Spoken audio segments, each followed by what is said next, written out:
Assalamualaikum warahmatullahi wabarakatuh. Kami dari kelompok 3 ingin mempresentasikan tugas proyek aplikasi basis data, perancangan basis data homeschooling. Berikut adalah anggota kelompok kami. Yang pertama itu ada Muhammad Helmi Faiz, Fahrizal Usman, Latifania Fwas, dan Catherine Viola Jessica. Bab 1. Pendahuluan latar belakang masalah. Homeschooling atau sekolah rumah adalah model pendidikan atau aktivitas belajar yang dilaksanakan di rumah atau di tempat lain selain di sekolah konvensional, baik secara kolega atau keluarga maupun komunitas di mana dilakukan pengaturan sendiri terhadap penyelenggaraan pendidikan, tujuan pendidikan, nilai-nilai yang hendak dikembangkan, kecerdasan dan keterampilan, kurikulum dan materi, serta metode dan praktek belajar. Maksud dan tujuan. Berdasarkan latar belakang yang diuraikan di atas, adapun maksud yang ingin dicapai dalam pembuatan proyek ini adalah membuat rancangan basis data mengenai pendataan homeschooling dengan menggunakan bahasa pemrograman SQL. Sedangkan tujuan dalam pembuatan proyek ini adalah untuk memenuhi tugas mata kuliah aplikasi basis data yang nantinya akan digunakan sebagai penilaian UAS. Identifikasi masalah. Berdasarkan hasil diskusi yang penulis lakukan, maka dapat diidentifikasikan masalah antara lain adalah 1. Sulitnya proses pendataan siswa yang masih bersifat manual sehingga waktu yang digunakan kurang efisien. 2. Media penyimpanan yang digunakan untuk pendataan homeschooling sangat rentan rusak atau hilang dikarenakan masih menggunakan media kertas. Ruang lingkup. Di dalam penulisan laporan proyek ini, penulis membahas tentang pendataan homeschooling agar tidak menyimpang dari permasalahan, maka ruang lingkup pembahasan ini meliputi pendataan siswa, penyimpanan data homeschooling, informasi-informasi mengenai jadwal pelajaran, sampai pada laporan akhir. Bab 2. Landasan teori 2.1 Konsep dasar basis data. Konsep dasar basis data adalah kumpulan dari catatan-catatan atau potongan dari pengetahuan sebuah basis data, memiliki penjelasan terstruktur dari jenis fakta yang tersimpan di dalamnya. Penjelasan ini disebut skema. Skema menggambarkan objek yang diwakili suatu basis data dan hubungan di antara objek tersebut. 2.1.1 Pengertian basis data. Basis data atau database merupakan salah satu komponen utama pendukung program aplikasi. Basis data berperan sebagai sumber informasi bagi sebuah sistem informasi. Oleh karena itu, basis data harus memenuhi kebutuhan akan informasi bagi para penggunanya. Tabel, kolom, dan record merupakan elemen penting dalam basis data. Ketiga, elemen tersebut tidak dapat dipisahkan atau satu sama lain dan tidak menutup kemungkinan dalam satu basis data terdapat banyak tabel. Di dalamnya tabel memiliki banyak kolom dan kolom-kolom tersebut berisi record atau data.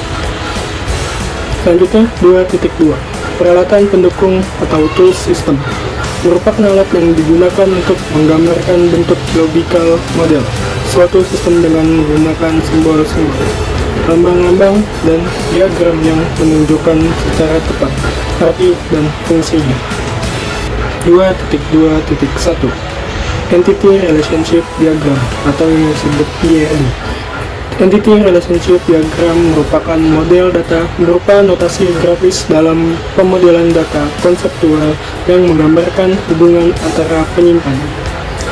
Yang kedua ada Logical Relational Structure atau LRS. Logical Relational Structure adalah representasi dari struktur record pada tabel-tabel yang terbentuk dari hasil antara himpunan entitas. Bab 3. Analisa pembahasan. Konsep logis database. Yang pertama itu ada Entity Relationship Diagram atau ERD yang memiliki entitas mata pelajaran dengan atribut kode mapel sebagai primer key dan nama mapel. Selanjutnya, entitas guru dengan atribut NPTK sebagai primer key, nama guru, nomor telepon, alamat, jenis kelamin, dan kode mapel sebagai foreign key. Lalu entitas jadwal dengan atribut kode jadwal sebagai primer key, hari tanggal, jam pelajaran, NISN, dan NUPTK sebagai foreign key. Satu lagi, yaitu entitas siswa dengan atribut NISN sebagai primer key, nama siswa, nomor telepon, alamat, dan jenis kelamin. Masing-masing entitas dihubungkan dengan relasi. Di sini, mata pelajaran dan guru memiliki relasi hubungan. atau satu mata pelajaran diajarkan satu guru. Lalu, guru ke jadwal memiliki relasi one-to-one, atau satu guru melihat satu jadwal, dan jadwal ke siswa memiliki relasi one-to-one, atau satu jadwal belajar untuk satu siswa. Yang kedua, ada logika relational struktur, atau LMS. Di sini, kita memiliki 4 tabel. Yang pertama itu ada tabel mata pelajaran dengan isi kode mapel dan nama mapel, yang dihubungkan dengan tabel guru. Isinya ada NUPTK, nama guru, jenis kelamin, nomor telepon, alamat, dan kode mapel.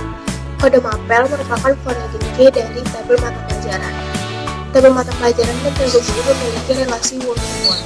Selanjutnya, tabel jadwal dengan isi kode jadwal, hari tanggal, jam pelajaran, NUPTK dan NUSN. NUPTK dan NUSN juga merupakan variabel key. Tabel guru dan jadwal memiliki relasi one-to-one. Lalu, tabel siswa memiliki isi NUSN, nama siswa, jenis kelamin, nomor telepon, dan alamat. Tabel jadwal dan siswa memiliki relasi one-to-one. Selanjutnya, kita masuk ke spesifikasi file.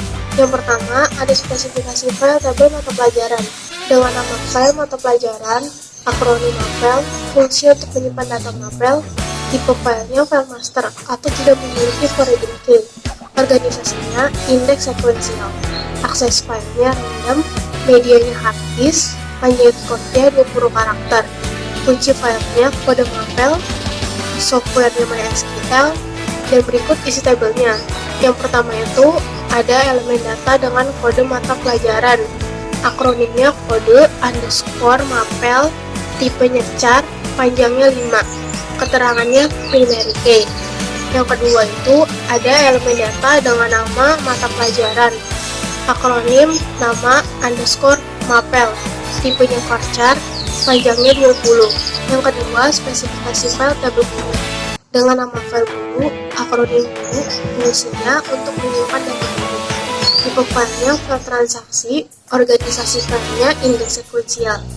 Akses file random, medianya hard disk, panjang recordnya 20 karakter. Kunci filenya NUPTK, softwarenya MySQL. Berikut adalah isi tabelnya. Yang pertama itu ada elemen NUPTK dengan akronim NUPTK, tipenya char, panjangnya 20, keterangannya primary key. Yang kedua ada elemen nama guru dengan akronim nama underscore guru, tipenya varchar, panjangnya 20. Yang ketiga, elemen jenis kelamin dengan akronim jenis underscore kelamin, tipenya varchar, panjangnya 2. Keempat, ada elemen nomor telepon dengan akronim nomor underscore telepon, tipenya char, panjangnya 15. Yang kelima, ada elemen alamat dengan akronim alamat, tipenya varchar, panjangnya 30. Yang keenam, ada elemen kode mapel dengan akronim kode underscore mapel, tipenya varchar, panjangnya 5. Selanjutnya, 3. Spesifikasi file tabel jadwal. Nama file jadwal, akronimnya jadwal, fungsinya untuk menyimpan data jadwal, tipe filenya file transaksi, organisasi filenya indeks sekuensial, akses filenya random, medianya hard disk, panjang record 20 karakter, kunci field kode underscore jadwal. Softwarenya MySQL. Berikut ada isi tabelnya. Yang pertama itu elemen datanya kode jadwal, akronimnya kode underscore jadwal, tipenya varchar, panjangnya 5, keterangannya primary key. Yang kedua, elemen datanya hari atau tanggal, akronimnya hari underscore tanggal, tipenya varchar, panjangnya 30. Dan yang ketiga, elemen datanya jam pelajaran, akronimnya jam underscore pelajaran, tipenya varchar, panjang 15. Dan yang keempat, elemen datanya NUPTK, akronimnya NUPTK, tipenya char, panjangnya 20. Dan yang terakhir, elemen datanya NISN, akronimnya NISN, tipenya char, panjangnya 20. Selanjutnya, 4. Spesifikasi file tabel siswa. Nama filenya siswa, akronimnya siswa, fungsinya untuk menyimpan data siswa, tipe filenya file master atau tidak memiliki foreign key, organisasi filenya indeks sekuensial, akses filenya random, medianya hard disk, panjang record 20 karakter, kunci field NISN, softwarenya MySQL, dan berikut adalah isi tabelnya. Yang pertama, elemen data NISN, akronimnya NISN, tipe char, panjang 20, keterangannya primary key. Yang kedua, elemen data nama siswa, akronimnya nama underscore siswa, tipe varchar, panjang 20. 3. Elemen data jenis kelamin, akronimnya jenis underscore kelamin, tipe varchar, panjang 2. 4. Elemen datanya nomor telepon, akronimnya nomor underscore telepon, tipe char, panjang 15. Dan yang terakhir, 5. Elemen datanya alamat, akronimnya alamat, tipe varchar, panjang 30. Selanjutnya kita masuk ke penggunaan perintah SQL. Pertama, buka aplikasi command prompt pada komputer. Kedua, masuk ke dalam MariaDB menggunakan user root dengan cara mengetik kutip XMPP _MySQL _bin _MySQL .exe kutip 2 strip u root strip p. Lalu ketiga, tampilkan database yang ada pada MySQL dengan mengetik perintah show databases (4) Buat database dengan nama homeschooling dengan perintah create database homeschooling. Kelima, aktifkan database homeschooling dengan perintah use homeschooling (). Lalu buat tabel bernama guru, jadwal, siswa, dan mata pelajaran dengan create tabel guru, jadwal, siswa, dan mata pelajaran. Keenam, tampilkan daftar tabel yang ada pada homeschooling dengan perintah show tables (). Ketujuh, tampilkan keempat struktur tabel dengan perintah dis guru dan lain-lain. 8. Isi data keempat tabel dengan perintah insert. 9. Ubah nama tabel mata pelajaran menjadi mata pelajaran 01 dengan perintah rename tabel mata pelajaran to mata pelajaran 01 titik koma. 10. Tampilkan seluruh record pada keempat tabel dengan perintah select bintang from guru dan lain-lain. 11. Hapus primary key dengan perintah alter table guru drop primary key titik koma. 12. Beri primary key pada tabel guru untuk field NUPTK dengan perintah alter table guru add primary key buka kurung NUPTK tutup kurung titik koma. 13. Buat alias untuk tabel dengan nama SU, kemudian tampilkan record hanya NISN, nama underscore siswa, jenis underscore kelamin dengan perintah select NISN, nama underscore siswa, jenis underscore kelamin from siswa SSW. 14. Tampilkan isi record dengan menggabungkan isi tabel dari field NISN, nama underscore siswa dengan menghubungkan string bernama NISN underscore nama. 15. Ubah isi record untuk buku bahasa Inggris menjadi IPA dengan perintah update mata pelajaran 01 set nama underscore mapel sama dengan IPA where kode underscore mapel sama dengan MP02 titik koma. 16. Terakhir, tambah isi record dengan cara insert into jadwal values. Bab 4 yaitu penutup. Terdapat kesimpulan dan juga saran. Kesimpulan.